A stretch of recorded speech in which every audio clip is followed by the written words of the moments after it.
Hi friends అందరికీ కాజు mushroom curry ఎలా చేసుకోవాలో చూపిస్తానండి. దానికోసం ముందుగా మనం మసాలాకి సిద్ధం చేసుకోవాలి. కొంచెం గసగసాలు, ధనియాలు, కొబ్బరి, కొంచెం కాజు, చెక్క, లవంగ, ఇలాచి, కొంచెం కరివేపాకు వేసి ప్యాన్లో మంచిగా వేయించుకోవాలి. అవి వేగిన తర్వాత పక్కన పెట్టుకొని చల్లారనివ్వాలి.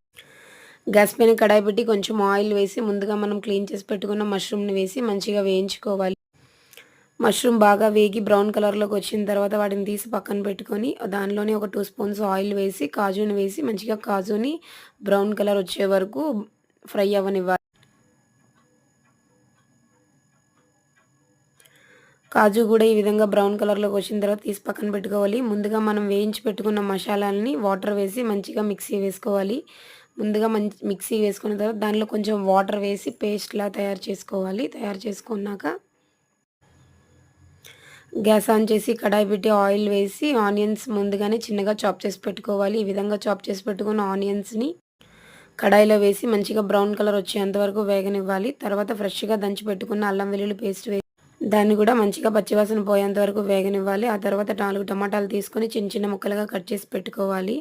దాన్ని కూడా టమాటాల్లో వేసి మంచిగా మిక్స్ చేసుకోవాలి.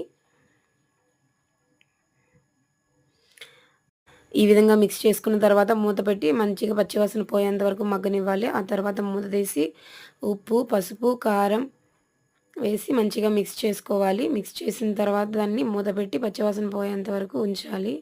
ఆ తర్వాత ముందుగా మనం సిద్ధం చేసి పెట్టుకున్న మసాలా పేస్ట్‌ని వేసి దాన్ని కూడా మిక్స్ చేయాలి మంచిగా. మసాలా పేస్ట్ మొత్తం మంచిగా మిక్స్ చేసుకొని మూత పెట్టి కాసేపు మగ్గనివ్వాలి. ఈ విధంగా మగ్గిన తర్వాత ఒక స్పూన్ ధనియాల పొడి తీసుకొని వేసుకొని మంచిగా మిక్స్ చేసుకోవాలి. ధనియాల పొడి మంచిగా మిక్స్ అయిన తర్వాత మనం ముందుగా వేయించి పెట్టుకున్న మష్రూమ్‌ని వేసి మసాలాలు పట్టే విధంగా మంచిగా మిక్స్ చేసుకోవాలి.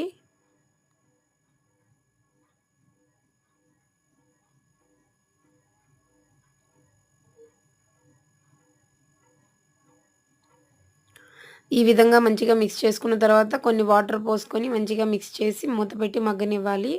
మంచిగా మగ్గిన తర్వాత లాస్ట్‌లో కొత్తిమీర వేసి గార్నిష్ చేసుకుంటే ఎంతో టేస్టీగా ఉండే కాజు మష్రూమ్ కర్రీ